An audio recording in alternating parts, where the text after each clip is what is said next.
Hello বন্ধুরা, এখন আমি বানাবো মটন কষা। এদিকে কেটে নিয়েছি টমেটো, আর এদিকে সব রকম মশলা আছে। আর এই যে কড়াইতে এবার তেল দিয়ে দেবো, দেখতে থাকো। আমি কড়াইতে দিয়ে দেবো সামান্য জিরে, আস্ত শুকনো লঙ্কা। এদিকে আমার বর বলছে পটাশ করে নাকি ফাটবে, কারণ আমি তো রান্না করতে জানি না, পটাশ করে কখনোই ফাটবে না। তোমরা দেখতে থাকো। ও সরি, আমি রান্না করছি, আলুগুলোই ভাজিনি। সব কিছু দিয়ে ভেজে নিচ্ছি এগুলোকে। তারপর আলুগুলো তুলে আমি মশলাটাকে কষাবো, ভালো করে কষাবো। তোমরা দেখতে থাকো।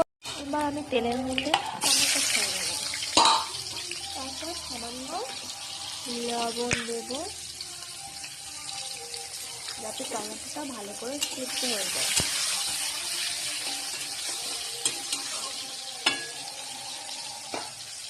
এবার আমি মশলাগুলোকে ভালো করে নাড়িয়ে নেবো, যতসময় তার তেলটা বেরিয়ে আসবে।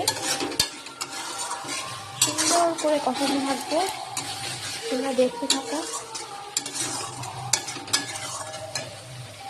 বেশি তেল দেবো না, এতে হালকা তেলে রান্নাটা করবো। এরকম লাল লাল ঝাল ঝাল মটন কষা করছি।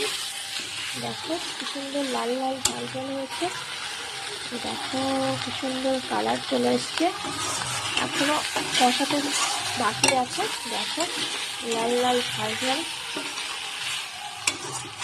মাংসর কালারটা দেখো কত সুন্দর হচ্ছে। মটন তরকারিটা, এদিকে ভাত গরম হচ্ছে, আর একজন খেতে বসে। দেখো মাংসের মটনের কালারটা কত সুন্দর চলে এসছে। দেখো বন্ধুরা, এই যে আমার তরকারির লাস্ট ফিনিশিং। দেখো লাল